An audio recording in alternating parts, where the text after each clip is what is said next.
Planificación agregada o total.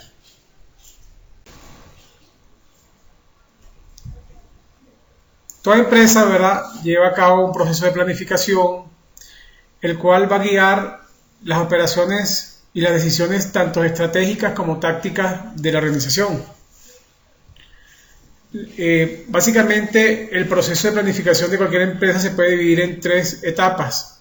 Una planificación a largo plazo, la cual se hace generalmente de manera anual y que de alguna manera va a guiar las operaciones en un horizonte superior a un año. Luego se ejecuta la planificación a mediano plazo, la cual cubre un periodo que generalmente va de 6 meses a 12 meses y que se puede extender en algunas ocasiones hasta 18 meses, donde básicamente lo que se espera es poder estimar cómo se van a comportar las operaciones durante cada uno de los meses o trimestres del año o de los 18 meses que se están planificando. Y finalmente, toda empresa lleva a cabo una planificación a corto plazo que guía las operaciones o las decisiones tácticas del negocio y que cubre generalmente la planificación mensual, quincenal, semanal o inclusive diaria, dependiendo del tipo de organización general de planificación. La planificación agregado total. Con la planificación agregado total, la empresa va, en primer lugar, se le llama agregada, porque la idea es determinar o establecer un plan de producción en unidades agregadas. ¿Qué son unidades agregadas? Las unidades agregadas son unidades, digamos, macro.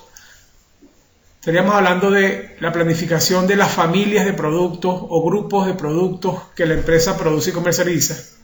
Por ejemplo, una empresa de repente puede estar produciendo diferentes tipos de equipos de computación. Puede producir de repente laptops de diferentes modelos, PCs de diferentes modelos, tablets de diferentes modelos, donde cada modelo obviamente tiene una configuración y especificaciones particulares. Sin embargo, la planificación agregada no trata de determinar o no establece el plan de producción detallado de la empresa, sino lo hace en unidades generales o globales. Por ejemplo, simplemente hablaríamos de la familia de laptops o de la familia de PCs o de la familia de tablets, sin especificar qué código o qué modelo de producto en específico queremos producir en el mediano plazo. Otro ejemplo, una empresa, por ejemplo, que comercializa bebidas gaseosas, su planificación agregada simplemente sería en litros o hectolitros o botellas de una determinada bebida, sin especificar cuál es esa bebida. Es decir, totalizaríamos las necesidades o los requerimientos del mercado sin especificar qué sabor o en qué presentación la empresa piensa dar respuesta a esa demanda. Por eso que se habla de trabajar en unidades agregadas. Una vez que una empresa, ¿verdad?, hace una planificación agregada de las familias de productos que manufactura y comercializa, repito, sin detallar o sin definir de manera específica a qué modelo o a qué producto o a qué presentación de producto se refiere, sino que siempre lo vamos a hacer de manera general, entonces posteriormente ya las empresas lo que hacen es contrastar eso contra el mercado y generan un plan maestro de producción o programa maestro de producción, en el cual sí se establece en el mediano plazo cuáles son los SKUs o los productos en específico con nombre y apellido, por presentación específica, de lo que la empresa piensa producir para satisfacer las necesidades del mercado.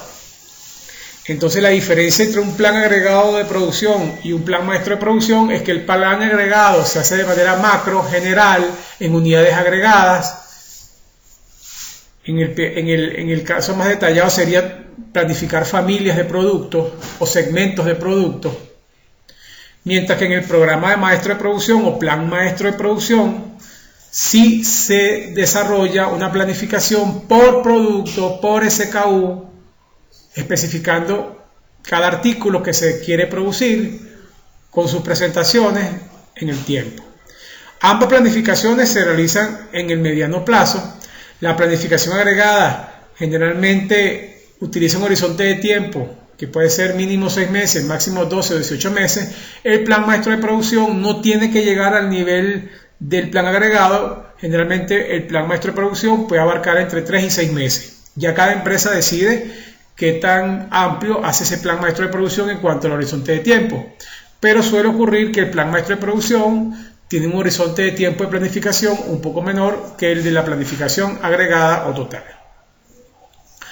Una vez que una empresa determina cuál es su plan maestro de producción o programa maestro de producción por SKU, por artículo específico, entonces se pasa a la etapa de la planificación de los requerimientos de material, conocido como MRP por sus siglas en inglés, Material Requirements Planning. En esta planificación de los requerimientos de materiales, básicamente lo que se hace es, en base al plan maestro de producción, es decir, lo que queremos producir por SKU, por artículo, en base a las necesidades, o mejor dicho, en base a la disponibilidad de artículos en el inventario, tanto de producto terminado como de materia prima, la empresa de buena manera, a partir de la fórmula o lista de materiales o la fórmula de componentes de cada producto, determina cuáles son sus necesidades de materias primas e insumos para la producción para poder dar respuesta a ese plan maestro de producción que se está trazando. Cada uno de estos planes que estamos ahorita citando lo vamos a evaluar más adelante en un tema específico. Simplemente en este momento estamos viendo esto de manera general para entender en qué etapa del proceso o de general de planificación se encuentra ubicado. Una vez que ya la empresa calculó, determinó su plan maestro de producción, calculó, determinó los requerimientos de materiales e insumos para la producción necesarios para satisfacer ese plan, entonces viene ya la programación de la producción, es decir, la planificación a corto plazo, que es el ejecútese de ese plan maestro de producción, pero en el corto plazo.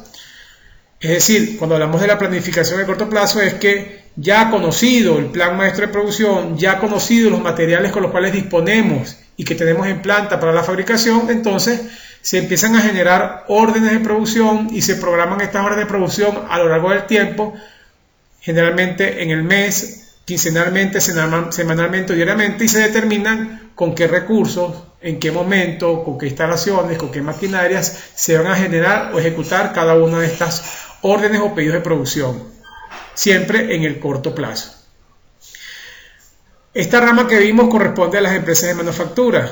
Cuando estamos hablando de las empresas de servicio, generalmente en muchas empresas las empresas de servicios van directamente de la planificación agregada total a lo que es la programación a corto plazo, donde a partir de ese plan agregado general macro se ejecuta luego la programación semanal de los recursos, es decir, de la fuerza laboral, de los clientes y de las instalaciones o equipos disponibles, y luego se hace una programación diaria de esa misma fuerza laboral y de los clientes.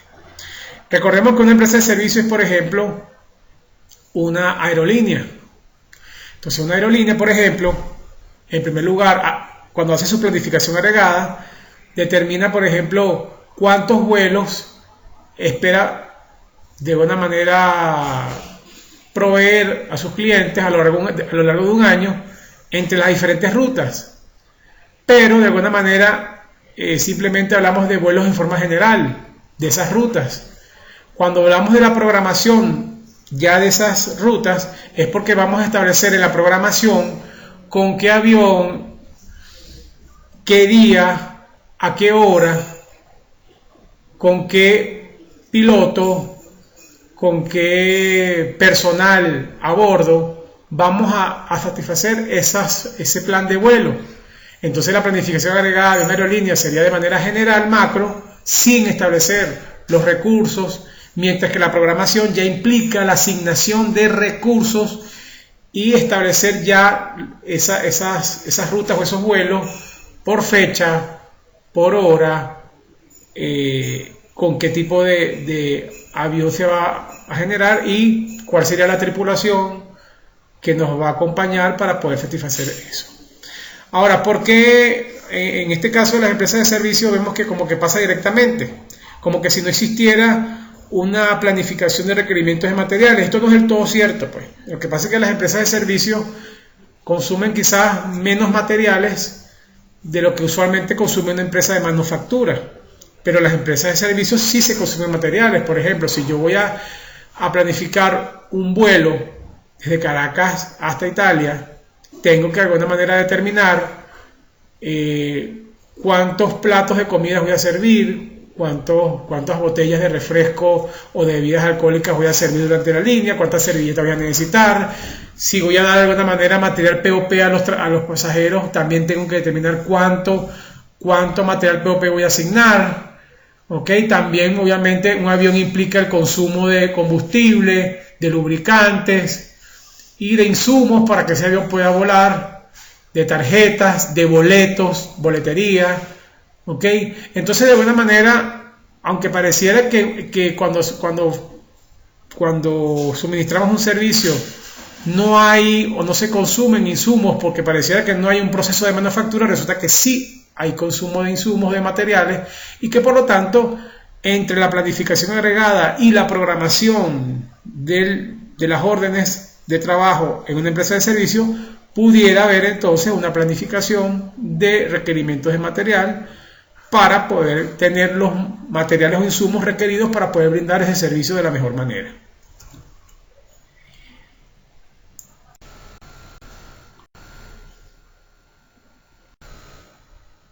Planeación jerárquica de la producción. Se utiliza el término planeación jerárquica de la producción para ajustar la estructura de planeación a la organización. Es decir, esta planificación de la cual hemos hablado, planificación estratégica, planificación a mediano plazo y planificación a corto plazo, es llevada a cabo por algunos componentes de la organización. Es decir, no todas las áreas de otra organización y no todos los cargos de otra organización están invitados a participar en todo el proceso de planificación de una empresa, sino que, por ejemplo, como vamos a ver en la lámina siguiente, ciertas decisiones corresponden a ciertos niveles o jerarquías dentro de una organización. Por ejemplo, la planificación estratégica de una empresa, que es la planificación estratégica del proceso y la planificación estratégica de la capacidad, generalmente corresponde a un nivel corporativo, a un nivel directivo. Entonces son los directores de una empresa o es el nivel corporativo de una empresa la que de alguna manera toma decisiones a nivel estratégico, tanto a nivel de procesos como a nivel de capacidad. Por ejemplo, los directores de una corporación o el nivel corporativo de una corporación, el alto nivel o el alto mando de una organización, toma decisiones, por ejemplo, en cuanto a distribución de las plantas, qué producto se va a fabricar en cada una de las plantas. También toma decisiones en cuanto a si es necesario, por ejemplo, incrementar la capacidad instalada de estas plantas, si hay que crear nuevos centros de distribución. ¿Okay? Y generalmente el nivel directivo alto o la alta dirección o el nivel corporativo también toma decisiones en cuanto a las proyecciones a nivel anual, tanto por artículo como por región, siempre a nivel macro. ¿Okay? Luego, por ejemplo, la planificación a mediano plazo, que sería una planificación agregada, pudiera llevarse a cabo por un nivel intermedio dentro de lo que es la estructura de organización de una empresa, por ejemplo, por la gerencia de planta. Entonces, ya el gerente de cada planta, ¿okay?, va a determinar cuál va a ser el plan de producción mensual de esa planta, ¿okay? Y realizará las estimaciones o los pronósticos necesarios de la demanda durante un periodo que va de 12 a 16 meses. Y finalmente, una vez que el gerente de cada planta ha hecho la planificación agregada junto con su equipo o junto con su staff, los jefes o supervisores de producción, que son los encargados de ejecutar la producción ya a nivel del piso de la planta, van a establecer lo que es la programación de la producción, es decir, que van a asignar recursos, máquinas, instalaciones, personal, cada mes, cada quincena o cada semana o inclusive diariamente para poder dar respuesta a esa demanda. Entonces, de alguna manera, las necesidades del mercado a nivel estratégico son, digamos, desarrolladas por el nivel directivo corporativo, luego estas se traducen en necesidades a mediano plazo que van a ser analizadas y desarrolladas por el nivel mediano de la organización, la gerencia de planta, y finalmente la ejecución y la programación a corto plazo del trabajo y de las órdenes que se requieren para satisfacer ya directamente la demanda del mercado, lo hace el nivel, digamos, ejecutorio, que sería el nivel de jefes o supervisores de producción o coordinadores de producción. Entonces, a esto se refiere la planificación jerárquica de la producción. Cada nivel o cada jerarquía, cada nivel jerárquico dentro de la estructura organizativa o dentro del organigrama de una organización, valga la redundancia, se encarga de tomar decisiones a largo o mediano o corto plazo. Sobre todo hablamos de esto cuando las empresas son grandes. Ahora, si estamos hablando de una empresa pequeña, de una empresa familiar, posiblemente tanto las decisiones estratégicas como a mediano como a corto plazo van a ser ejecutadas por los mismos niveles o por pocos niveles. En esta gráfica vemos más o menos la misma idea, pero a largo plazo. Fíjense que aquí vamos a ver en el gráfico a 5 años decisiones de tipo estratégico. Son los altos ejecutivos o los grandes directores a nivel corporativo quienes se encargan de desarrollar la planificación o los planes a largo plazo. Recuerden que los planes a largo plazo son los planes estratégicos, porque de alguna manera van a impactar durante mucho tiempo las decisiones de la organización. Aquí estamos hablando de que esos planes a largo plazo tienen que ver con investigación y desarrollo de productos, planes para el desarrollo o la mejora de productos nuevos, los gastos o las inversiones en capital que va a requerir ejecutar la empresa para incrementar su capacidad, donde van a ser ubicadas las instalaciones, si estamos hablando de estudios de macro localización, o de expansión de instalaciones.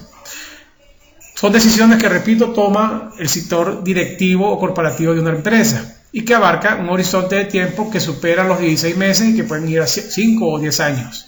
Luego tenemos entonces las decisiones a mediano plazo que abarcan periodos que van desde 6 meses a 18 meses. Un año, y aquí tenemos entonces como responsables a los directores o gerentes de operaciones. Estos directores o gerentes de operaciones, llámese director de logística, director de cadena de suministro, gerentes de planta, son los que van a estar encargados de llevar a cabo la planificación a mediano plazo, que tiene que ver con la planificación de las ventas a mediano plazo, la planificación agregada de la producción y la determinación de presupuestos a mediano plazo, establecer cuáles van a ser los niveles de personal o de empleo que se requieren, cómo se van a manejar los inventarios durante ese mediano plazo, si se va a subcontratar o no personal.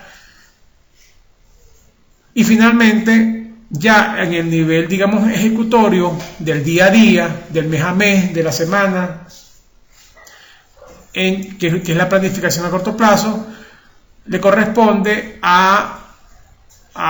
tanto a los directores de operaciones, porque obviamente también los directores de operaciones deben estar pendientes de lo que ocurre diariamente, pero sobre todo a lo que serían los supervisores, coordinadores, jefes de área, quienes van a estar encargados de programar la producción mensual, quincenal, semanal o diaria por SKU, por producto, asignar trabajos a maquinarias, equipos, personal, manejar los pedidos, realizar los requerimientos de materiales y programar el trabajo a lo largo del tiempo.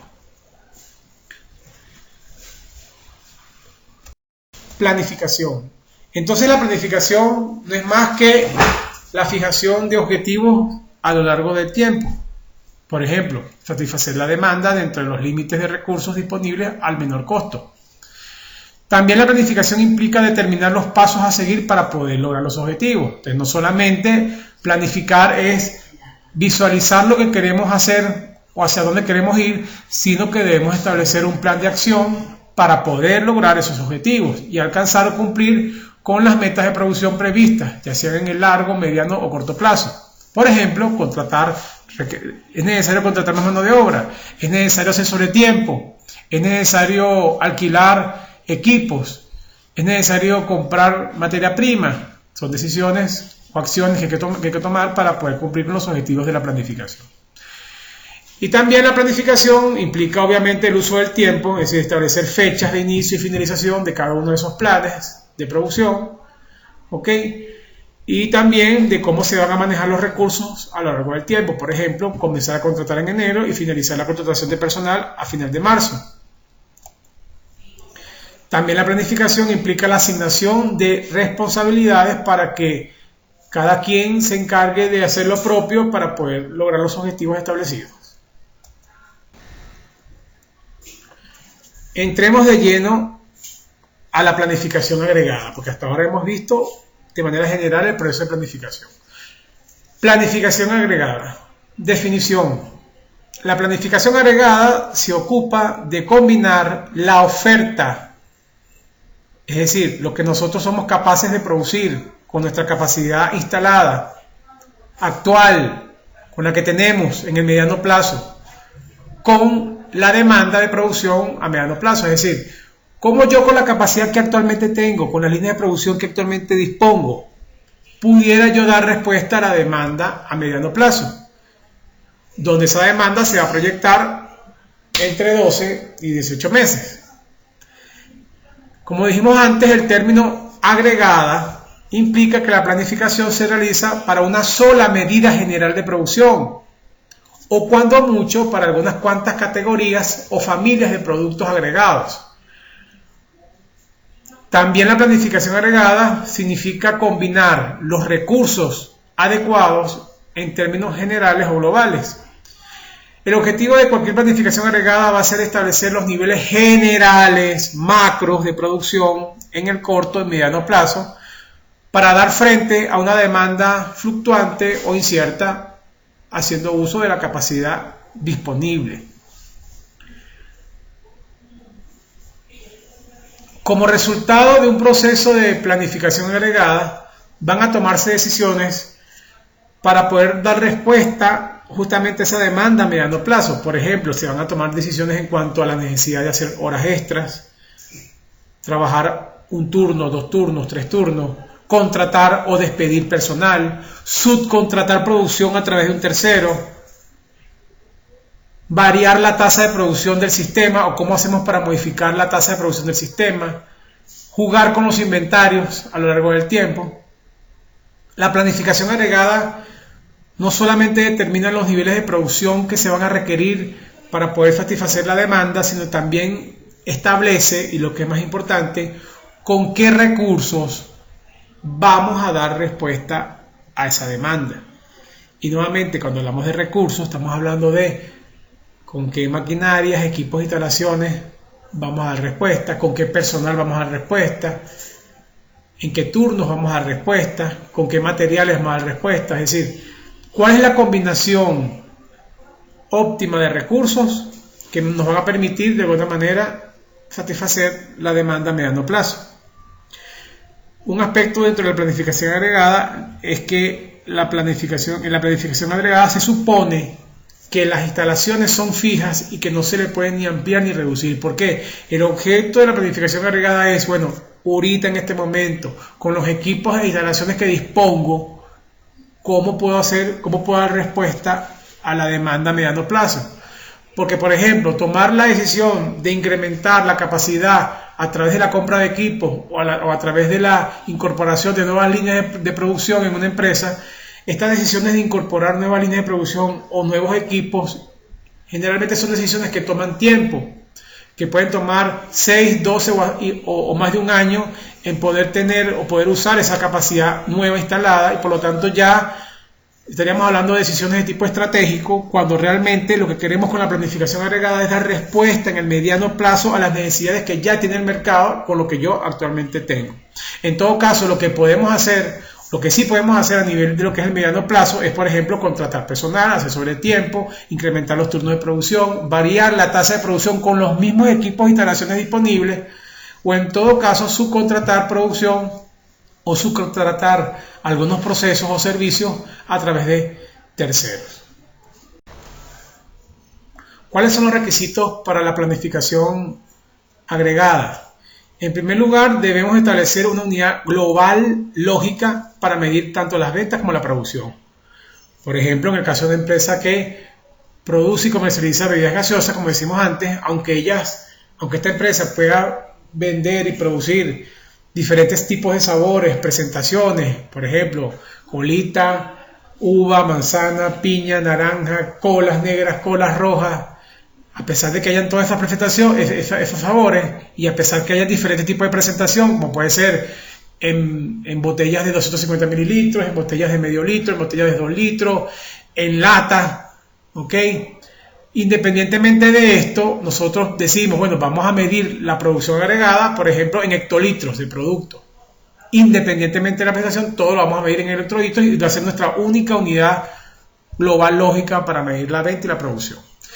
Segundo, pronosticar la demanda para el periodo de planificación intermedio, es decir, debemos hacer un pronóstico o una estimación a mediano plazo de esa unidad lógica de producción. Tercero, hay que de alguna manera medir cuáles serían los costos de ese plan, es decir, como vamos a desarrollar un plan, la idea de la planificación agregada es generar un plan donde en ese plan no solamente vamos a establecer cuánto vamos a producir, sino también cuáles son los recursos que vamos a utilizar para poder dar respuesta a la demanda. Entonces necesitamos determinar los costos de ese plan. Y por eso requerimos un método o un modelo que nos permita calcular los costos de cada uno de los planes posibles que vamos a desarrollar para finalmente establecer cuál sería el plan más conveniente, es decir, el plan con el menor costo. Y finalmente debemos usar un modelo que combine tanto los pronósticos como los costos para que puedan tomarse buenas decisiones de programación a lo largo del periodo de planificación. La planificación agregada, por lo tanto, proporciona la cantidad y el momento adecuado de producción para un futuro intermedio que va de 3 a 18 meses. Combina o agrega la producción porque suele expresarse en unidades corrientes o agregadas, ya sean hombres de producción, unidades equivalentes, unidades globales lógicas. Y también la planificación agregada incluye variables de capacidad y de demanda. Objetivos de la planificación agregada: obviamente, satisfacer la demanda a mediano plazo, utilizar la capacidad instalada de manera eficaz, los equipos, instalaciones y maquinarias que actualmente poseemos, satisfacer los programas o necesidades de inventario y obviamente minimizar o reducir los costos tanto como sea posible. Los costos tanto de mano de obra, como de inventario, como planta y equipo y subcontratación.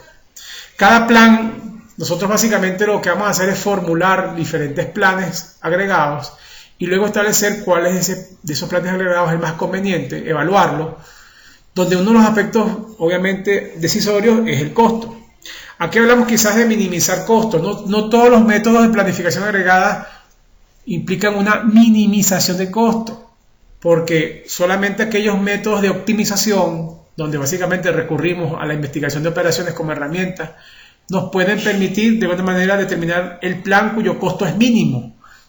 En la realidad no siempre es posible modelar y por lo tanto hay otras herramientas u otros métodos de planificación agregada en donde simplemente vamos a simular o a desarrollar diferentes planes y finalmente comparamos estos planes para ver cuál es el plan menos costoso. Lo cual no significa que aunque sea el menos costoso, sea el plan, digamos, óptimo, porque siempre se pudiera generar un plan diferente o alguien pudiera diseñar o desarrollar un plan diferente cuyo costo sea menor. Sin embargo, siempre el objetivo será, de alguna manera, buscar que el costo se reduzca para que de alguna manera, obviamente, la empresa pueda obtener el mayor beneficio posible en la satisfacción de esta demanda. Por ejemplo, consideremos una empresa manufacturera como IBM o HP, que produce diferentes modelos de computadoras personales. Su mix de producción, por ejemplo, está conformado por un portátil, 2 PC de mesa, 3 agendas electrónicas o tablets y 4 equipos de tecnología o servidores avanzados con chips de alta velocidad. Un plan agregado, por ejemplo, para una empresa como IBM HP, simplemente nos mostraría cuántas unidades globales de producción fabricaríamos en cada uno de los trimestres.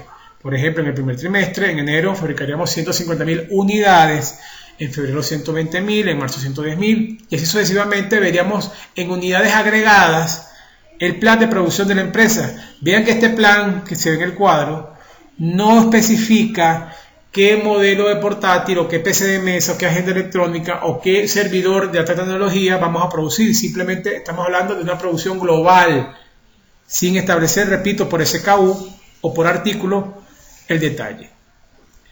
Observe que el plan presenta la producción agregada, no desglosada producto a producto. De esta manera, por ejemplo, también un plan agregado para General Motors o la empresa Ford o la empresa Fiat indicaría a la empresa fabricante de vehículos cuántos automóviles de manera general va a producir. Sin embargo, ese plan agregado no me diría cuántos vehículos tipo sedán, tipo camioneta, tipo camión, okay, cuántas sub va a fabricar, sino que simplemente hablaría de un plan agregado en forma general, donde la unidad agregada podrían ser vehículos, por ejemplo, sin especificar el tipo de vehículo. También, por ejemplo, una empresa siderúrgica como Sidor, simplemente nos mostraría, el plan agregado mostraría cuántas toneladas de acero, de hierro, de aluminio se producirían, pero sin mostrar la presentación o el tipo de producto en específico que se va a producir durante el tiempo. Relaciones entre el plan agregado y otras etapas del proceso de planificación. Fíjense que todo comienza, ¿verdad?, con las decisiones de producto que de alguna manera determina, por ejemplo, el área de mercadeo y ventas de una organización, en la cual está encargada de analizar el mercado, la demanda, los gustos, lo que quiere el cliente, mientras que el área de investigación y desarrollo determina los productos que van a dar o van a satisfacer esas necesidades del mercado. Entonces, en primer lugar, una empresa debe tomar decisiones en cuanto a los productos o líneas de productos que va a fabricar, y a partir de ese análisis del mercado y de la demanda se realizan pronósticos a largo, mediano o corto plazo. Las decisiones de producto luego guían las decisiones en cuanto a los procesos de planificación y decisión de las instalaciones, de las capacidades. ¿Y qué hace el plan agregado? El plan agregado de alguna manera va a combinar, en primer lugar, las decisiones que ya la empresa tomó en cuanto a los productos que iba a fabricar o a comercializar para satisfacer la demanda. El plan agregado va a tomar en cuenta, obviamente, el pronóstico a mediano plazo de esos productos que de alguna manera el mercado requiere. Pero el otro elemento que va a tomar en cuenta el plan agregado van a ser los recursos con los cuales la empresa dispone para satisfacer esa demanda. Y nuevamente insistimos en que esos recursos son la fuerza de trabajo disponible, las materias primas disponibles, el inventario de productos terminados disponible, la capacidad propia de la planta, es decir, los equipos, instalaciones y maquinarias con las cuales cuenta la planta, y en algunos casos, si la empresa puede subcontratar capacidad externa o procesos externos o servicios externos para de alguna manera dar respuesta a la demanda. Entonces, en base a las necesidades del mercado pronosticadas a mediano plazo, en base a los productos que ya de alguna manera el área de mercado y ventas y desarrollo de productos determinó que se debían diseñar y producir, y en base a los recursos requeridos para poder ejecutar un plan de producción, el plan agregado lo que hace es justamente determinar en el mediano plazo cuánto producir de cada producto y con qué recursos se va a hacer o qué recursos se van a tener que contratar, comprar o adquirir para de alguna manera dar respuesta a la demanda. A partir del plan agregado, entonces se genera lo que conocemos como el programa maestro de producción, que ya es por SKU, que es por producto, por cada artículo específico. Y ese programa maestro de producción va a alimentar el plan maestro o la planificación de requerimientos de material, donde obviamente se van a generar las compras o el abastecimiento de las materias primas e insumos requeridos para la producción, y posteriormente se van a programar las órdenes y los trabajos en el corto plazo, asignando ya de manera específica cada recurso en el tiempo. Estrategias de planificación agregada. Existen varias preguntas que un director o gerente de operaciones debe responder cuando hace un plan agregado. Son preguntas, digamos, típicas, como por ejemplo, ¿se deben utilizar los inventarios para absorber los cambios en la demanda durante el periodo de planificación? Es decir, ¿será que si yo tengo una demanda que es variable en el tiempo, yo podré jugar con los inventarios para poder suplir o dar respuesta a esa demanda? Otra pregunta pudiera ser, ¿debe la empresa ajustar los cambios variando el tamaño de la plantilla? Cuando hablamos de la plantilla nos referimos a la plantilla de personal, es decir, ¿será necesario contratar personal o despedir personal para poder dar respuesta efectiva a la demanda? Otra pregunta pudiera ser, ¿debe utilizar la empresa empleados a tiempo parcial o utilizar horas extras o programar nuevos turnos de trabajo o de alguna manera negociar con los trabajadores el uso de las horas de inactividad o de descanso para absorber las fluctuaciones de la demanda y poder satisfacer dicha demanda en el mediano plazo? Otra pregunta pudiera ser, ¿será que debemos subcontratar procesos, producción, personal para de alguna manera dar respuesta a la fluctuación de los pedidos y la demanda a lo largo del tiempo y así de alguna manera garantizar una plantilla estable de personal en nuestra empresa? Otra pregunta pudiera ser, ¿deben modificarse los precios, costos u otros factores para influir sobre la demanda? Es decir, para hacer que la demanda se incremente o inclusive si la demanda se vea decrementada en el tiempo. Justamente son las preguntas o las opciones o las alternativas que un director o un gerente de operaciones debe plantearse para ver cómo le da respuesta a la demanda a mediano plazo. Todas estas estrategias que son válidas y legítimas suponen seguramente la variación del inventario, la variación en las tasas de producción de la empresa, la variación de los niveles de mano de obra de la plantilla de personal o de la capacidad y otras variables que de alguna manera la empresa puede controlar a fin de satisfacer las necesidades del mercado. Cuando estamos hablando de variaciones de inventario, variaciones de tasas de producción, variaciones de la mano de obra, estamos hablando de opciones de capacidad o alternativas que tienen que ver con la capacidad, porque no tratan de modificar la demanda, sino que intentan más bien hacer que la capacidad se ajuste a la demanda que existe. Es decir, dada una demanda prevista, pronosticada, vamos a ver cómo damos respuesta a esa demanda sin tener que alterar la demanda, sino que más bien vamos a alterar la capacidad, vamos a variar nuestra capacidad para dar respuesta a la demanda. En cambio, cuando de alguna manera queremos influir en el precio del producto, generar por ejemplo planes de promoción y venta, es decir, cuando queremos de alguna manera estimular o desestimular la demanda de un producto para que así esa demanda se ajuste más bien a nuestra capacidad, entonces hablamos de opciones o alternativas de demanda. A continuación vamos a detallar las alternativas, estrategias u opciones de capacidad que usualmente utilizan las empresas y las alternativas, estrategias u opciones de demanda que usan las organizaciones para dar respuesta a la demanda. Comencemos primero con las estrategias puras. Cuando hablamos de estrategias puras nos referimos a que vamos a utilizar una sola alternativa, una sola opción, una sola estrategia. Por ejemplo, comencemos con estrategias puras del tipo opciones de capacidad, es decir, estrategias puras pero del tipo de capacidad. Es decir, vamos a ver cómo variando la capacidad podemos dar respuesta a una demanda fluctuante en el tiempo. La primera opción, estrategia o alternativa para variar nuestra capacidad, se basa en el cambio de los niveles de inventario, es decir, jugar con los inventarios. Cuando hablamos de jugar con los inventarios es que, por ejemplo, una empresa puede decidir, por ejemplo, mantener una producción estable o continua en el tiempo, ¿ok? Y que de alguna manera esa producción estable o continua en el tiempo satisfaga una demanda, pero esa demanda pudiera ser, por ejemplo, una demanda estacional. Entonces, si yo tengo una demanda estacional y yo mantengo la producción uniforme o constante o relativamente constante en el tiempo, ¿qué ocurriría? Ocurriría que en los meses de baja demanda, es decir, donde la demanda estacional es baja, si la producción supera a la demanda, obviamente estaríamos acumulando inventario porque estamos produciendo por encima de lo que el mercado demanda.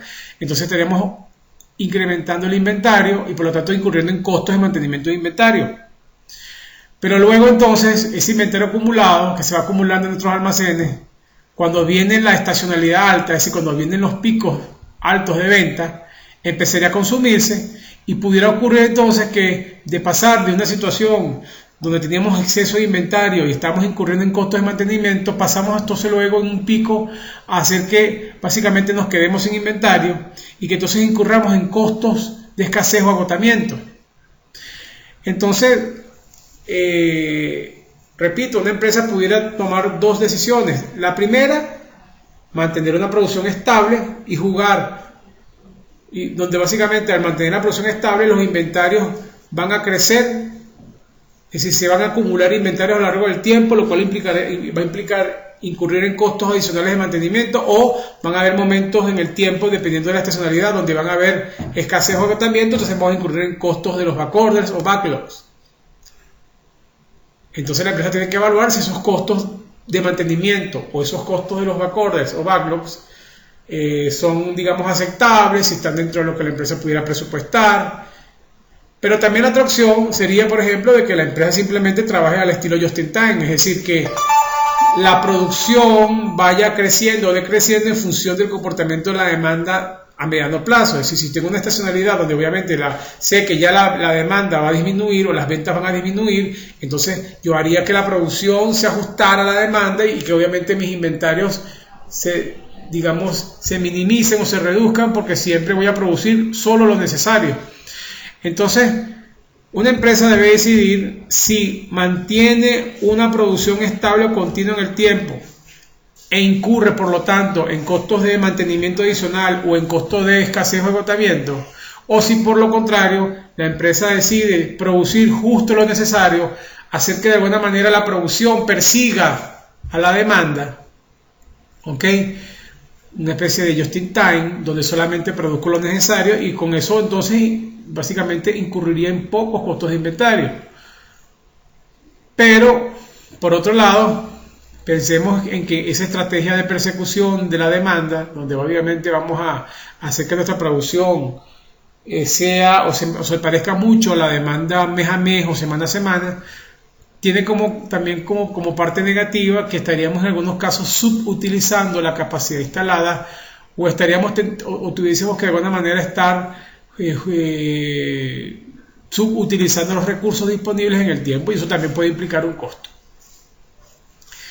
La otra acción de capacidad o estrategia de capacidad o alternativa de capacidad se refiere a variar el volumen de la fuerza de trabajo, es decir, incrementar o reducir la plantilla de personal.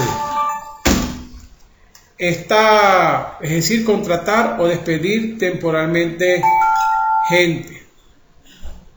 Muchas empresas recurren a esta opción, también llamada estrategia de Chase, donde básicamente cuando de alguna manera la demanda aumenta y requerimos mayor producción, entonces decidimos contratar personal obrero o operativo, mientras que cuando la producción o la venta disminuye, entonces decidimos despedir o prescindir de esos servicios.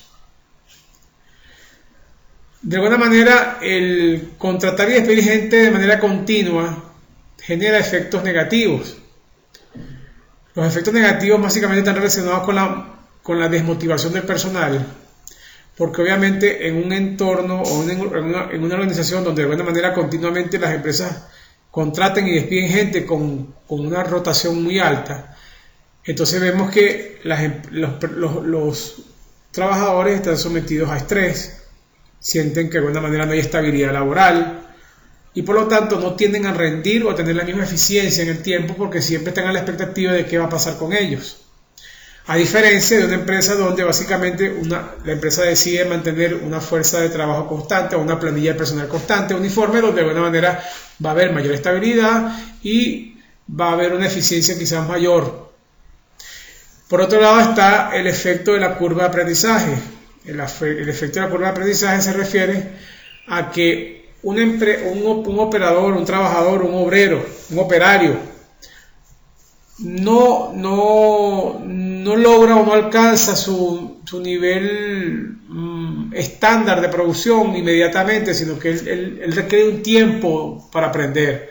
Por ejemplo, un trabajador, un obrero, pudiera requerir 2, 3 o hasta 4 semanas desde que comienza a manejar una máquina hasta que finalmente logra manejar esa máquina, digamos, a la perfección. Cuando decimos a la perfección nos referimos a que llega al nivel de producción estándar que la empresa espera en el manejo de esa máquina o de ese equipo. Entonces, cuando yo contrato un personal nuevo, yo tengo que esperar que ese personal cumpla la curva de aprendizaje, lo cual implica obviamente tiempo, implica una eficiencia baja al principio y que luego se obtiene realmente al cabo de varias semanas la eficiencia que se requiere y el nivel de producción que se espera de esa persona. Si yo después que la persona adquirió ese nivel de aprendizaje, que llegó por fin a ese nivel de producción estándar que esperábamos, decidimos entonces botarlo, decidimos prescindir de los servicios de esa persona, entonces estamos de alguna manera reduciendo nuestra eficiencia y por lo tanto pudiera ocurrir que contratando y despidiendo personal no mantengamos o no garanticemos la capacidad que de alguna manera habíamos calculado para poder suplir la demanda. Entonces, variar el volumen de la fuerza de trabajo, variar el tamaño de la plantilla contratando o despidiendo personal, tiene como positivo solamente que estamos produciendo o estamos usando el personal justo que se requiere para producir y satisfacer la demanda, pero tiene como lado negativo tanto la desmotivación como los efectos de la ineficiencia en la cual se incurre debido al efecto de la curva de aprendizaje. En un país como el nuestro, también esta opción de contratar y despedir gente no es tan fácil, porque sabemos que en nuestro país en este momento existe algo que se llama inamovilidad laboral. No confundamos la inamovilidad laboral con la estabilidad laboral. Obviamente para todos los trabajadores uno debería de alguna manera tratar de fomentar la estabilidad laboral, porque obviamente una estabilidad laboral hace que los trabajadores se sientan más tranquilos, menos estresados y se sientan más comprometidos con la organización. Pero inamovilidad laboral implica que de alguna manera tenemos que de alguna manera calarnos a ese trabajador independientemente de que sea bueno o malo, de que de alguna manera si el trabajador incumple las normas, si el trabajador no es eficiente, si el trabajador no es comprometido, entonces nosotros de alguna manera, como existe inamovilidad laboral, tenemos que en todo caso ir construyendo un expediente lo suficientemente completo del trabajador para demostrar ante una inspectoría, ante un tribunal, de que efectivamente el trabajador no ha cumplido con lo requerido y que por lo tanto tenemos razones válidas y justificadas para despedirlo. Entonces hoy en día en Venezuela no es tan fácil despedir a un trabajador a menos que obviamente incurra en fallas graves, por ejemplo en robo, en ausencias continuas o continuadas en el tiempo. Repito, no es tan fácil en nuestro país ahorita despedir o prescindir de personal a nivel operativo. También el otro elemento a nivel de lo que es la contratación y despido de personal es que la contratación y despido de personal, ambas cosas implican que la empresa incurra en una serie de costos. Cuando yo contrato a un personal nuevo, yo tengo que, por ejemplo, hacer exámenes preempleo para verificar que efectivamente el trabajador cuenta con las condiciones de seguridad y salud necesarias para el puesto de trabajo al cual aspira. Luego tengo que asignarle equipo de protección personal, también tengo que darle uniforme, ropa de trabajo, herramientas. Es decir, la empresa cuando contrata a alguien, a un trabajador, incurre en este tipo de costos. También, por ejemplo, seguramente contrata psicólogos para hacer pruebas psicotécnicas, psicológicas al personal, exámenes de laboratorio. Esto ocurre, repito, en la contratación. Y luego cuando tú despides al personal también tienes que hacer exámenes post-empleo, tienes que de alguna manera seguramente pagar los conceptos salariales propios según la ley del trabajo. Quizás tengas que aparte de lo que le corresponde por ley, hacer algún tipo de pago adicional para pagar daños morales al trabajador o tengas que negociar con el trabajador lo que uno lleva generalmente una cajita feliz, porque como el trabajador no los puedes despedir, digamos, de manera justificada, decides negociar con él para que él te firme una renuncia, ¿ok? Y por ello, entonces obviamente el trabajador te va a pedir dinero adicional, ¿ok? Entonces, el despido de un trabajador implica también que la empresa incurre en costos. Entonces, cuando yo, dentro de mi planificación agregada, tomo como alternativa contratar y despedir personal, debo tomar en cuenta también esos costos que van a implicar la contratación o el despido del trabajador. Otra alternativa de capacidad es variar las tasas de producción de nuestra empresa mediante el uso de horas extras o aprovechando las horas de inactividad. Horas extras significa obviamente que vamos a hacer que la persona, que el trabajador, que los trabajadores trabajen más allá de la jornada laboral natural o normal establecida. Y que por lo tanto al trabajar a esas horas extras obviamente vamos a incrementar nuestra capacidad o nuestra tasa de producción temporalmente.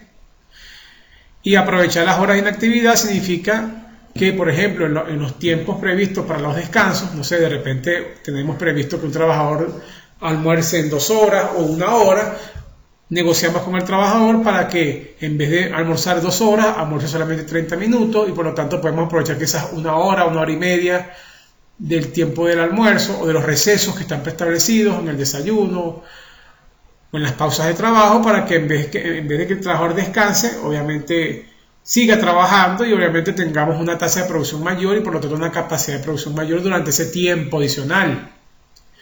Ahora, debemos entender de que el usar horas extras o usar horas de actividad tiene implicaciones también a nivel de lo que es la ley del trabajo.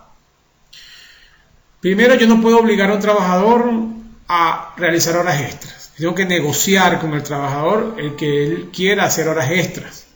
Entonces, ya el negociar implica que no puedo disponer de ese recurso como yo quiero en el tiempo que quiero.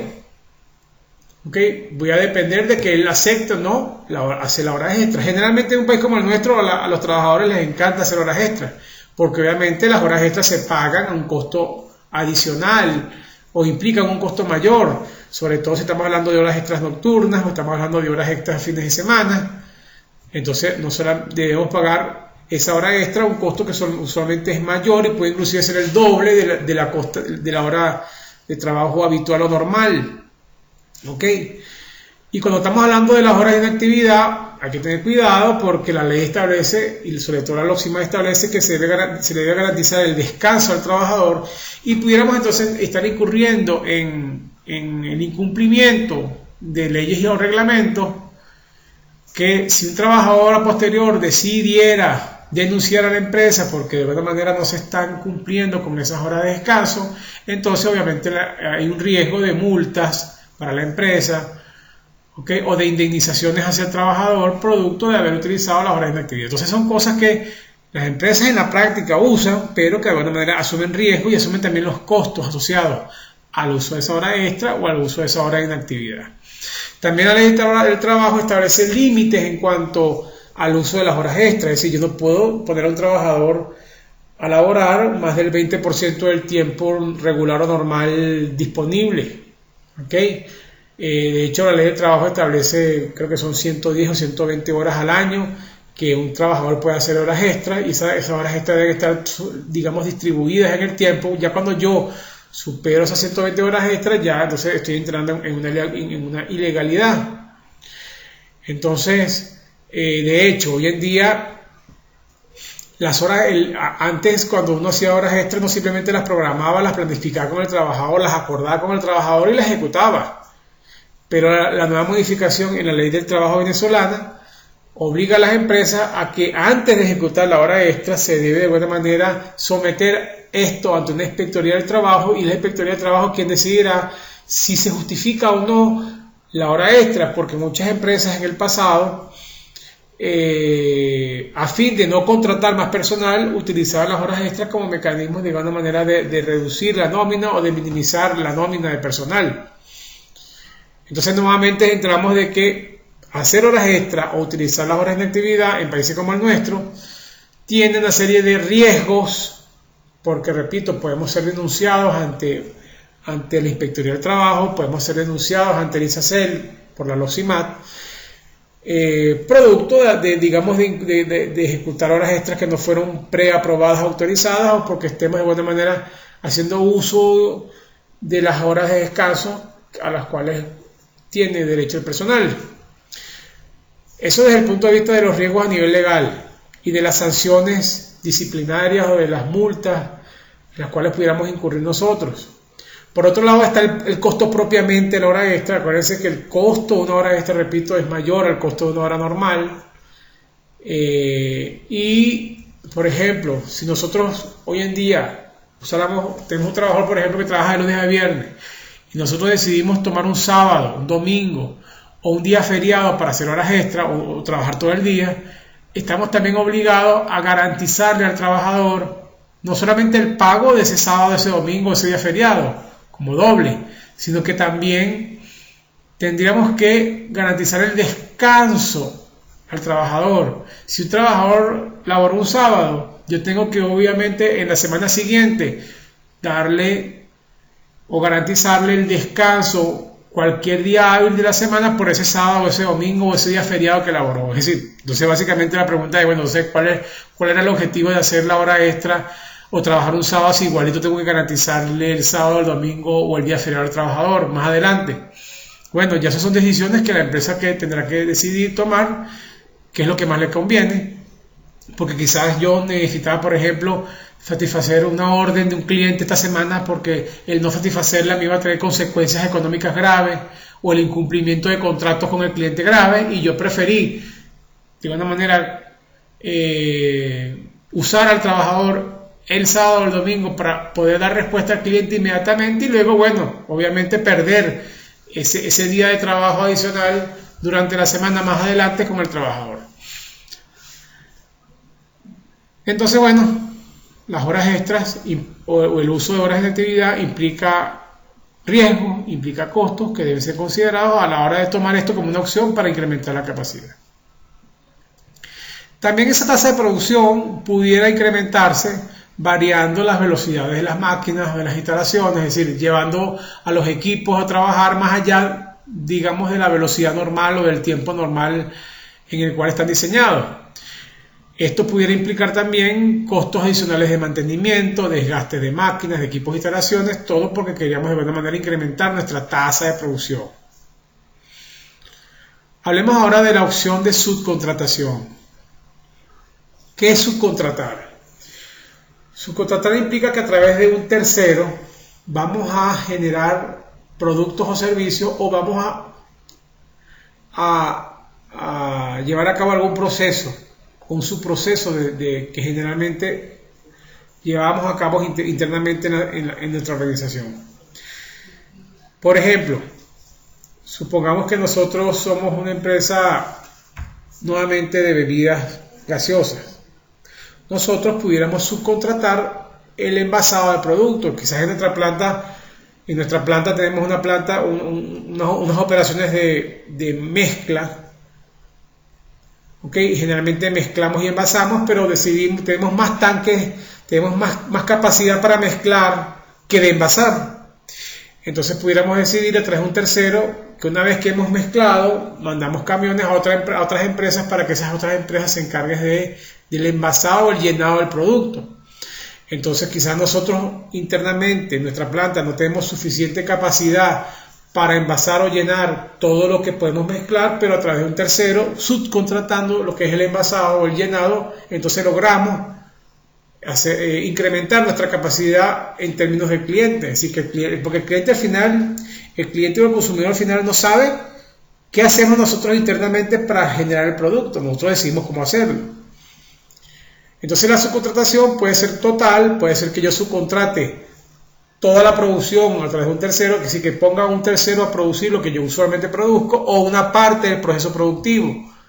O podemos también subcontratar, por ejemplo, los servicios logísticos, podemos subcontratar también recursos humanos.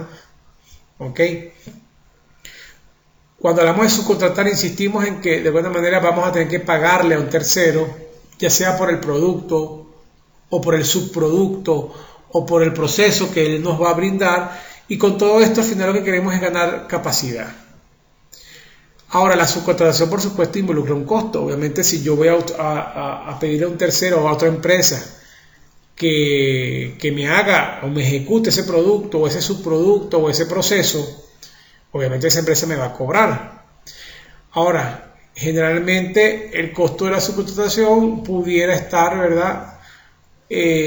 Pudiera en algunos casos superar el costo de hacerlo de manera interna. Entonces, tú dices, bueno, ¿y por qué yo voy a optar por la subcontratación cuando yo internamente lo puedo hacer? Bueno, porque seguramente no tienes ahorita en este momento la capacidad para dar respuesta a la demanda y tú prefieres quizás incurrir en un costo mayor a lo que te costaría a ti producirlo, pero seguir logrando el objetivo de satisfacer la demanda, es decir, no perder la venta. Quizás el beneficio económico o la utilidad operativa de la subcontratación va a ser menor, pero vas a seguir ganando, y prefieres eso a simplemente perder completamente la venta del producto o del servicio que tú suministras. Pero la subcontratación, además de implicar un costo, que repito, puede ser un costo que la empresa puede manejar, la empresa puede de alguna manera mermar o ver disminuido su beneficio, su utilidad operativa producto de la subcontratación. También hay que entender que la subcontratación puede involucrar una serie de riesgos que la empresa tiene que evaluar si realmente va a asumir o no. ¿Por qué decimos esto? Supongamos que yo nuevamente digo, bueno, yo soy la empresa Frito-Lay, por decir una marca, y digo, bueno, yo como no tengo capacidad suficiente para producir tostoncitos o platanitos en mi planta, decido buscar otra empresa que sí tenga los equipos y las instalaciones para producir mis platanitos. Entonces yo voy y le doy mi materia prima, le doy mi fórmula, es decir, mi lista de materiales, mi lista de productos, y esa otra empresa entonces empieza a fabricar platanitos para mí, se encarga, fríe los platanitos, los corta, los empaca.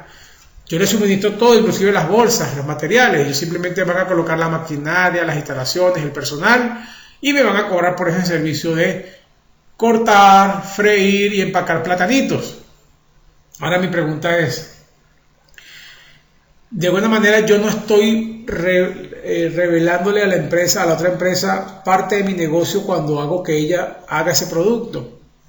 No pudiera la empresa dentro de cierto tiempo decidir, ¿sabes qué? Yo ya sé qué materias primas utilizas, qué ingredientes utilizas.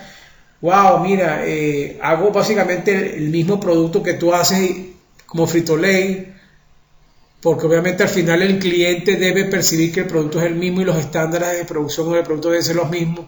No pudiera ocurrir que esa empresa entonces, en vez de ser mi proveedora de servicios, se convierta en un competidor. Si yo no blindo contractualmente esa subcontratación, ese proveedor de servicio, esa subcontratación de hoy se puede convertir en un potencial competidor que se puede quedar con clientes, que se puede llevar mi fórmula, que se puede llevar mi conocimiento en cuanto al producto, en cuanto al proceso, y obviamente el riesgo sería muy alto. Por lo tanto, debemos establecer contratos bien blindados, y estas subcontrataciones deben darse en un marco legal que permitan garantizar a la empresa que obviamente va por lo menos respaldarse durante mucho tiempo con eso. En países como el nuestro, como Venezuela, quizás ese marco legal que protege a las empresas de riesgos de la subcontratación, digamos, no es lo suficientemente bueno, es decir, no existe una estabilidad jurídica completa, quizás no se garanticen las patentes en Venezuela como en otros países. En Estados Unidos, esto si un subcontratista se lleva el producto o empieza a hacerlo fuera del tiempo acordado, obviamente va a implicar una demanda multimillonaria para esa empresa, mientras que en Venezuela pudiera ocurrir de que existan vacíos legales, que existan caminos en los cuales básicamente el subcontratista se adueña del producto o por lo menos pueda llevar a cabo su producción sin un impacto económico o sin una penalización legal, digamos, que me proteja. Entonces, repetimos, la subcontratación no solamente implica costos, porque obviamente me va a costar más probablemente producir el producto o llevar a cabo un proceso con un tercero, sino que aparte de los costos asociados a la subcontratación, tenemos entonces los riesgos asociados a la misma en cuanto a poder perder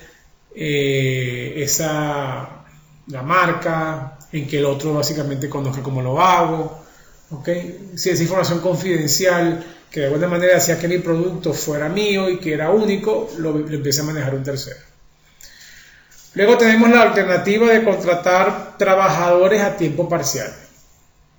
Aquí ya no estamos hablando de contratar o despedir trabajadores para cumplir toda la jornada laboral, sino que, bueno, mira, vamos a buscar trabajadores medio tiempo, pues, ¿ok? O que trabajen solamente los sábados, los fines de semana con nosotros, pues, estudiantes, pasantes, tesistas, personal que de alguna manera esté dispuesto a trabajar tiempo parcial y con eso nosotros ganar un poco más de capacidad.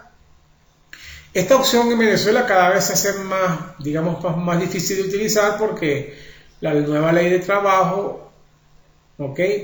De alguna manera no permite que se generen contratos de trabajo a tiempo parcial durante mucho tiempo. Antes tú podías hacer un contrato de trabajo por 1 año, por 6 meses, que era prorrogable inclusive hasta por 2 años, y con esos contratos la empresa en el momento que ya decidía de que no era necesario ese recurso, simplemente tú podías rescindir el contrato o dar por finiquitado el contrato. Si tú mantenías trabajando un trabajador más de 2 años, ya estabas obligado legalmente a incorporarlo dentro de tu nómina fija de trabajadores.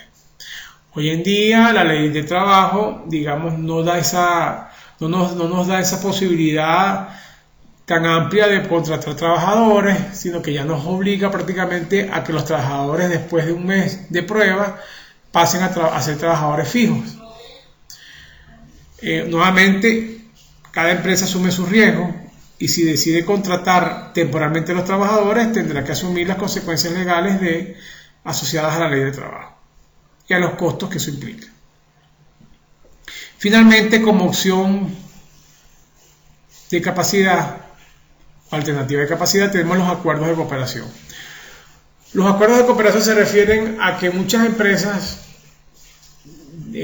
cooperan entre sí, se ayudan entre sí, hoy por ti, mañana por mí, para de alguna manera incrementar su capacidad. Por ejemplo, una aerolínea. Yo soy una aerolínea como Avior, como Conviasa. De repente yo vendí unos vuelos, pero de repente, por ejemplo, llegó un pasajero tarde y obviamente como llegó tarde a la línea, yo de alguna manera decidí utilizar ese boleto y vendérselo a otro pasajero, pero todavía quiero de alguna manera satisfacer al pasajero. ¿Y qué hago yo como aerolínea? Bueno, negocio por detrás, ¿verdad? Detrás de lo que uno dice, detrás del mostrador, empiezo a comunicarme con otras aerolíneas a ver si ellos todavía disponen de cupo o de vuelos para esa misma ruta, y entonces le doy la posibilidad al cliente, al consumidor, al pasajero, de que se monte en otra ruta, en otro avión, y bueno, de alguna manera le transfiero el boleto a esa otra aerolínea. Entonces logré al final satisfacer al pasajero, al cliente, y básicamente digamos que negocié un vuelo de mi línea con otro vuelo de otra aerolínea. Estamos hablando de cooperación.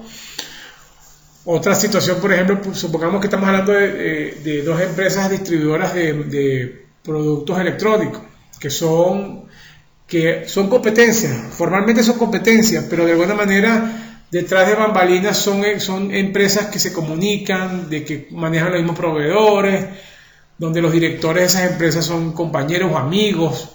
Entonces básicamente yo pudiera negociar con esa otra empresa: mira, vale, ¿sabes qué?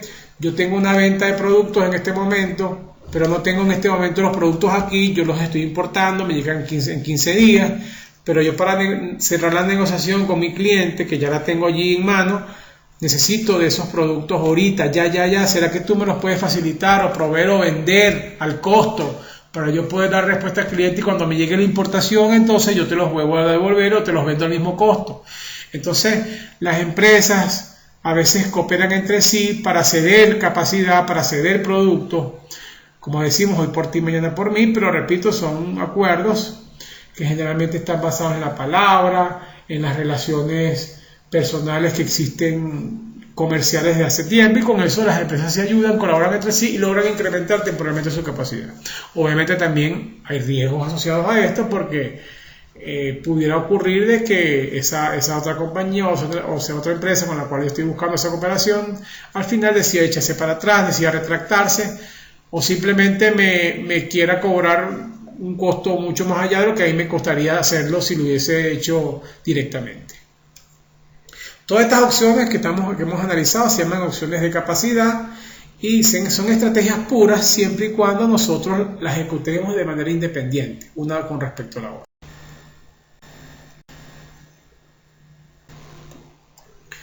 Aparte de las opciones de capacidad, entonces también teníamos las opciones anteriores se llamaban de capacidad porque nosotros de alguna manera frente a una demanda tratamos de ver cómo la capacidad la ajustábamos a la demanda. Ahora, hablemos de las opciones de demanda.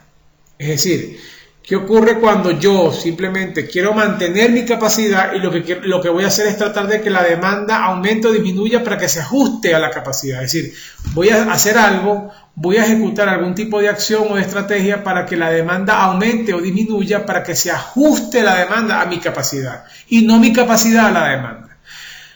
Aquí en primer lugar tenemos como primera opción influir sobre la demanda, es decir, yo puedo hacer que la demanda entonces de un producto aumente o disminuye. ¿Cómo yo puedo hacer que la demanda aumente? Por ejemplo, a través de publicidad, mercadeo, promociones. Yo pudiera entonces hacer que una demanda que es muy baja aumente para que obviamente mi capacidad sea utilizada. Si mi capacidad estará muy alta y la demanda es muy baja, yo voy a querer que de alguna manera la demanda aumente. Repito, estrategias de promoción, mercadeo, publicidad, descuentos por volumen, ¿ok? También pudiera caer lo contrario, aunque eso generalmente la gente no lo piensa, pero de repente, wow, mi capacidad es muy baja, la demanda es muy alta, ¿cómo hago para que la demanda se desaliente? Esto solamente ocurre cuando mi producto es único, cuando trabajo en un mercado monopólico. Si yo manejo un monopolio en cuanto al producto, obviamente yo puedo elevar el precio del producto para desestimular la demanda y hacer entonces que la demanda se ajuste a mi capacidad actual de producción.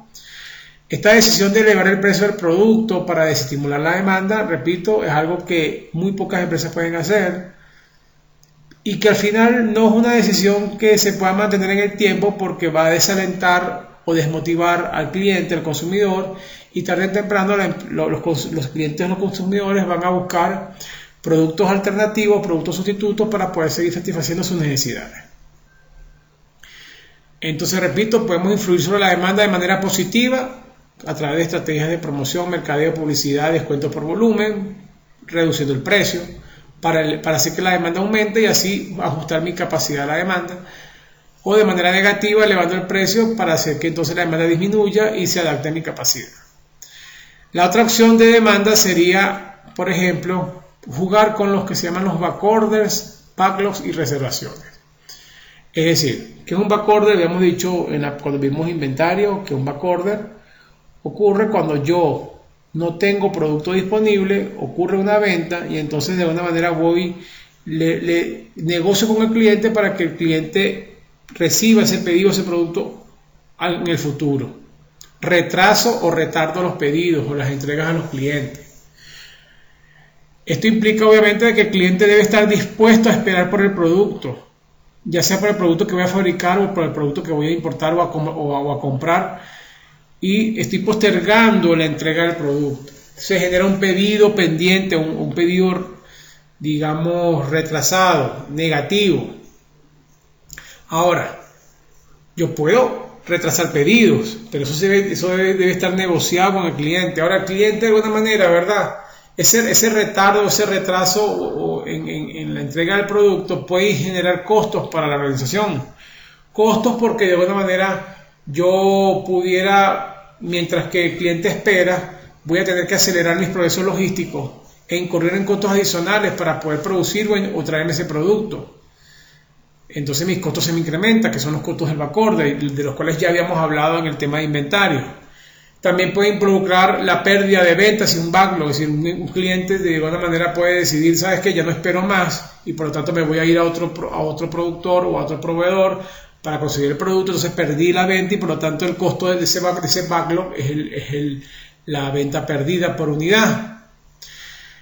Entonces, el incurrir en el utilizar el backorder o el backlog como opción para de alguna manera equilibrar mi capacidad con la demanda va a generar costos de escasez, costos de agotamiento, que la empresa tiene que evaluar si va a incurrir en ellos y hasta qué punto va a incurrir en ellos.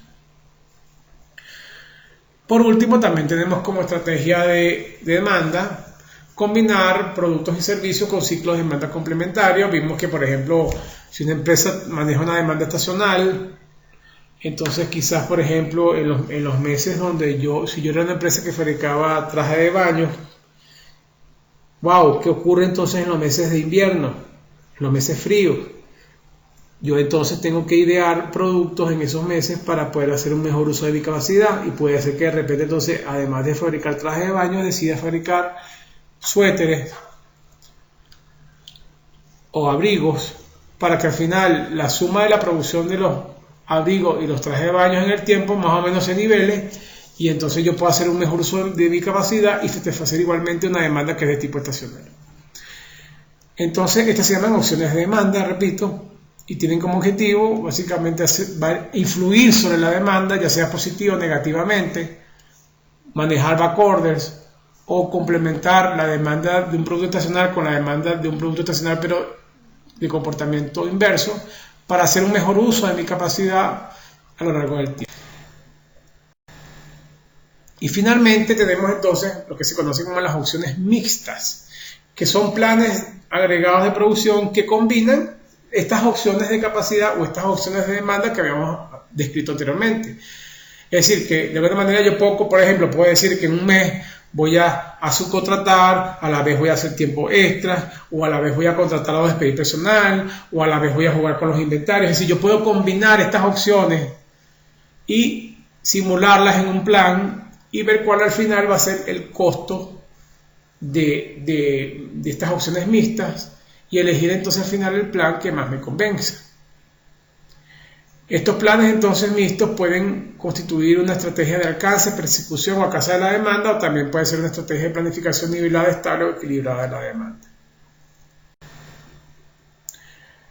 Cualquiera de estas opciones se puede entonces clasificar en dos tipos. Pueden ser estrategias de alcance, persecución o alcance de la demanda, o estrategias de planificación nivelada o equilibrada. Hablamos, fíjense, cuando la opción más común en una empresa es la estrategia de planificación nivelada, equilibrada o estable. Planificación nivelada, equilibrada o estable es cuando básicamente una empresa decide mantener un mismo nivel de producción uniforme constante a lo largo del tiempo. Es decir, tenemos por ejemplo una plantilla estable de trabajadores y por lo tanto producimos establemente a lo largo del tiempo, jugando con los inventarios. En cambio, la estrategia de alcance, persecución o alcance de la demanda es cuando queremos que nuestro plan de producción se ajuste a la demanda del producto. Si la demanda va en aumento, nuestra producción va a ir en aumento. Si la demanda va en disminución o en reducción, nuestra producción va a reducirse o a disminuir. Con lo cual básicamente incurriríamos en menos costos de inventario. Cada una de estas estrategias tiene, repito, sus pros y sus contras. Va a involucrar la contratación o despido de personal, el uso de horas extra, el incurrir en costos de mantenimiento de inventario o agotamiento o escasez. Al final lo importante es ver todas las opciones que están disponibles para poder dar respuesta a la demanda, generar o simular planes agregados con cada una de estas opciones y simplemente calcular el costo de estos planes y determinar cuál sería el plan más conveniente a la hora y cuál va a ser el plan que la empresa va a decidir implementar y ejecutar a lo largo del tiempo. Y esto no lo sabremos hasta que de alguna manera hayamos costeado estos planes y hayamos evaluado cuáles son los pros y los contras y los riesgos asociados a cada uno de estos planes. Y eso es lo que veremos en cada uno de los ejemplos que practicaremos en clase. Las estrategias mixtas de alguna manera no son más que una combinación de las estrategias de nivelación o de producción estable o constante con estrategias de persecución de la demanda. Aquí básicamente les dejo para su lectura cuáles son las ventajas, inconvenientes o comentarios de utilizar cada una de las estrategias de capacidad o de demanda que vimos anteriormente. Repito, no existe una estrategia única o la mejor, sino que siempre tendremos que evaluar según el tipo de producto o según el tipo de empresa en la cual estamos trabajando, evaluar el mercado laboral, evaluar las condiciones intra y extra empresa que existen, evaluar los costos y al final los directores o los gerentes tendrán que tomar una decisión. Independientemente de las opciones, mejor dicho, en función del tipo de opción o de alternativa o de estrategia que voy a utilizar, generalmente estas opciones tienen asociadas una serie de costos. A continuación vamos a ver cuáles son los costos asociados a la planificación agregada o total. En primer lugar, obviamente, tenemos el costo básico de producción. Los costos básicos de producción son los costos fijos o variables que incurre la empresa asociados al plan de producción como tal. Costos de materia prima, costos de mano de obra directa, costos de mano de obra indirecta, costos de depreciación. Estos son los costos básicos de producción o los costos de fabricación unitarios de cada plan. En segundo lugar, vamos a tener costos asociados a cambiar la tasa de producción, costo de contratación, costo de despido de personal, costo de subcontratación en aquellos casos que se pueda usar la subcontratación como alternativa. En tercer lugar, vamos a tener costos asociados al mantenimiento de inventario, es decir, si nosotros decidimos tener inventario o generar inventario, obviamente debemos incurrir en costos de mantenimiento, costos de almacenamiento, de los cuales ya hablamos en el tema de inventario. Y también, entonces, vamos a tener costos de escasez o agotamiento o costos de pedido pendiente por incumplimiento, que son los costos de los backorders o los costos de los backlog asociados a no tener inventario para poder suplir la demanda en su momento.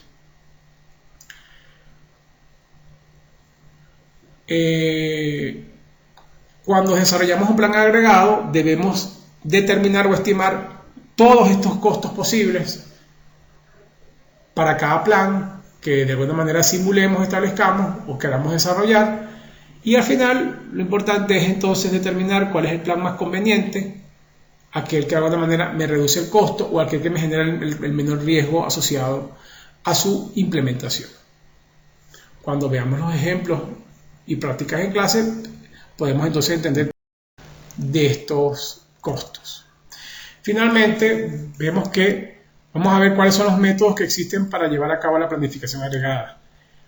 En primer lugar, tenemos los métodos de gráficos y tablas. Los métodos de gráficos y tablas son justamente los que venimos comentando desde el principio. Son métodos donde vamos a simular o a generar planes y planes agregados, donde vamos a combinar recursos o opciones o alternativas de capacidad o de demanda para satisfacer un plan de ventas estimados o previstos, donde vamos a comprobar por ensayo y error cuál es el plan quizás más idóneo y menos costoso o con menos riesgo, pero donde simplemente al final vamos a elegir un plan factible técnica y económicamente, pero que no necesariamente es el plan óptimo.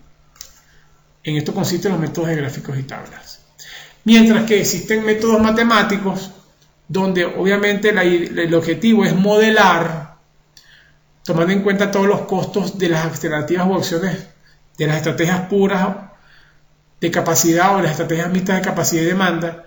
Vamos a tratar de modelar, de establecer un modelo matemático. Por ejemplo, podemos utilizar el método de transporte, el método de la programación lineal, vistos en investigación de operaciones, o usar métodos como los modelos de coeficientes de gestión o simulaciones en software para de alguna manera correr todos los planes, y estos métodos matemáticos sí nos pudieran permitir determinar el plan óptimo, es decir, la mejor combinación de recursos que minimiza el costo, minimiza el riesgo de un plan. Lo que ocurre con los métodos matemáticos es que no siempre es posible modelar, o no siempre es tan fácil modelar, o no siempre es posible llevar al modelaje todas las opciones, todas las variaciones o todos los costos o todas las variables que existen en la realidad para obtener justamente esa combinación óptima de recursos. Igualmente en este tema, en la parte práctica, veremos y aplicaremos los métodos gráficos, los métodos matemáticos para su conocimiento. Bueno, con esto básicamente entonces hemos culminado la parte teórica del tema de planificación agregada, y en clase entonces nos dedicaremos a realizar ejemplos, ejercicios